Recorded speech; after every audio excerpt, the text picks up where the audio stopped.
네, 4월 1일부터 변하는 것들 소식들이 더 있어서 정리하도록 하겠습니다.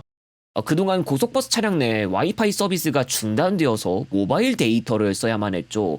고속버스 예약처에서 다시 와이파이 서비스를 제공한다고 공지가 되고 있고요.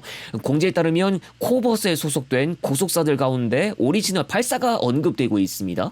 경북고속 같은 경우 자체적으로 와이파이 서비스를 한 적이 있는 걸로 알고 있는데 요즘도 하고 있는지 제가 따로 확인해 본 적 없어서 알고 계신 분은 댓글 한번 남겨주시면 감사드리겠습니다. 모바일 데이터 쓰는 것 때문에 통신비가 많이 나가는 경우가 있었을 텐데 와이파이 사용으로 그런 걱정은 좀 덜 수 있을 것 같습니다. 금호고속에 2016년 하반기 중 도입된 프리미엄 버스 한 대가 수출 말소가 됐다는 이야기가 나왔습니다. 내구 연한으로 규정된 기간인 9년을 완벽하게 다 안 채웠고요.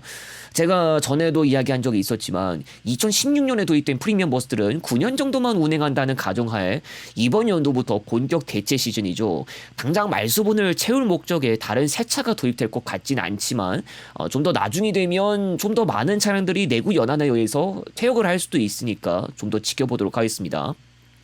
그리고 본론으로 넘어가서 오는 4월 1일자로 금호고속과 삼화고속 간 노선 운행분 교환을 통해서 수원 광주 노선에서 삼화고속이 철수하고 인천 광주 노선에서 금호고속이 철수합니다. 동시에 배차 시간이나 횟수 등에도 변화가 일어나서 두 노선을 이용할 분은 예약처를 통해서 시간표 한번 파악해 두시면 좋겠습니다.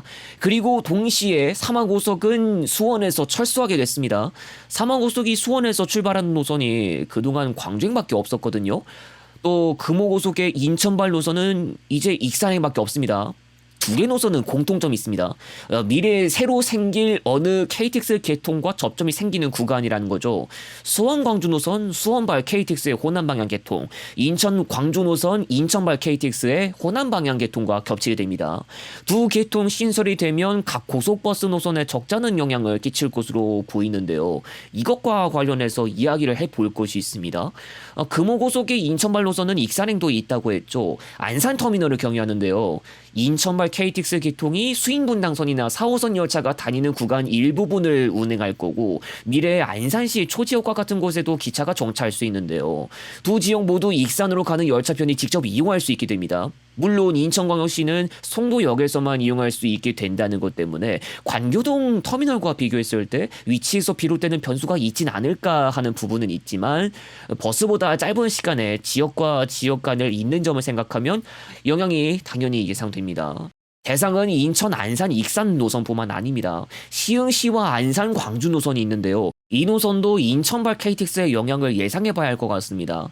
시흥시 소재 철도역에 KTX가 직접 정차할 것이라는 이야기는 없었지만 인천과 안산이 바로 인접하고 있고 광역전철을 타고 가면 KTX 정차역으로 갈 수 있는 걸 감안하면 시흥시와 안산, 광주 노선도 미래는 안 밝습니다. 지금까지 고속시외 버스 보면서 철도 영향으로 인해 수요가 빠져나갔고 경쟁에서 밀리면서 운행 중단 수순을 밟은 노선들이 몇 개 나왔습니다. 그런 사례를 생각하면 모두 운행 횟수 많이 없는 인천, 안산, 익산 노선이나 시흥시와 안산, 광주 노선도 좀 우려는 됩니다. 서울 익산 간 오가는 버스도 호남고속선 1단계 개통하고 나서 제대로 영향을 받았는데 이쪽은 다만 적게 운행은 하고 있습니다. 금호고속도 노선들 정리하고 나간 적 있죠. 그동안 동서울 출발 노선들 개수 줄였고요. 전에 성남 광주 노선도 정리했고 문경시 점촌터미널에서도 철수했죠. 영남 지역 단거리 노선도 지금 동대구 울산 노선밖에 안 남았을 정도입니다. 운영 중단은 아니어도 복수 이상 노선들 한 개 노선으로 통합 운영하는 경우도 생겼고요. 인천발 KTX 같은 새 기차 개통이 생기고 버스 승객 수가 감소하면서 적자 폭도 증가한다면 인천이나 시흥, 안산터미널에서의 최종 철수 가능성이 혹시나 나오는 것도 아닐까 싶죠. 뿐만 아니라 인천발 KTX로 인해 영향받을 고속시외버스 노선들 여러 개라 운수사별로 운행 횟수 줄이는 선에서 끝날지 노선 철수로 결론이 날지 계속 지켜봐야겠습니다. 네, 한 가지 더 짚고 넘어가 보겠습니다. 국토교통부에서도 공식 발표했지만 4월 1일자로 대광이 직행좌석버스 새 노선 4개가 운행 시작됩니다. 고양동 영등포 시인병원 7602번과 용인 서천지구 서울역 4104번, 양주 덕정역 잠실 1306번이 있고 사당역 평택시 안중터미널 5503번도 신설될 예정입니다. 5503번이 KD 운송그룹 소속 운수사에서 맡을 예정이라고도 하고요. 이와 관련해서 같은 KD 담당의 시외버스 노선인 서울 남부 안중 노선 손볼 가능성이 있지 않을까 싶은 분들 계셨을 겁니다. 5503번은 청북 신도시를 경유한다고 하고요. 시외버스 가운데서도 청북 신도시를 경유하는 차량편이 있습니다. 우선 오늘 3월 29일 기준에서 4월 1일 이후 배차를 예약처에서 살펴보면 운행 시간은 좀 변할지언정 안중 시종착 형태로 청북 신도시 경유편이나 평택 터미널 경유편 모두 있는 게 확인됩니다. KD가 서울 안중간을 광역버스랑 시외버스 투트랙으로 가는 거냐 할 수도 있는데 서울 안성간 광역버스를 KD가 담당하면서 서울 남부 안성간 시외버스 정리한 걸 생각하면 투트랙은 설득력이 없어 보입니다. 오히려 광역버스로 전환하는 형태로 끌고 가기도 하지 남아도 서울 경부 착발의 동양고속 노선이 남을 수 있죠. 과연 서울 남부 착발 시외버스 노선을 KD가 어떻게 선보일지 지켜보는 게 좋을 것 같습니다. 네, 매주 토요일 오후 8시 한 주간의 교통 관련 소식 정리 시간입니다. 교통 부분에서 어떠한 일이나 이슈가 있고 앞으로 어떠한 일이 일어날 것으로 예상될지에 대해서도 확인하실 수 있습니다.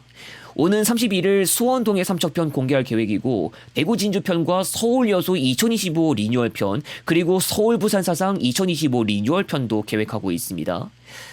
지난 평일에 올렸던 부산 진주 간의 쇼폼 영상이 인스타에서만 조회수 5만 명을 돌파했습니다. 제 인스타 릴스 조회수가 5만 명을 돌파한 경우가 아주 드물었기도 해서 의미가 남다른데 철도 교통의 심각성을 많은 분들이 공감하고서 시청하시지 않았나 느낍니다.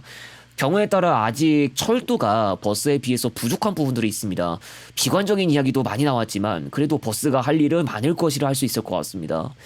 제가 숏폼에서는 많은 설명을 못해도 롱폼에서는 버스는 물론 철도와 관련한 내용들까지 최대한 준비해서 영상을 제작하고 있습니다. 롱폼 영상이 30분대인 경우도 있어서 많이 길다고 보신 분들이 계실 수 있는데 이동 과정을 제외한 챕터들이 설명을 하나하나 하면서 충분히 전해야 하는 부분들이 많이 있어서 분량이 길어진 겁니다. 줄여야 한다면 어디까지 압축을 할 수 있을지 고민해 보겠습니다. 구독 버튼 눌러주시고 앞으로도 영상 종류가 쇼폼이든 롱폼이든 많이 시청해 주시면 감사드리겠습니다. 다음 차례에서 다시 오겠습니다.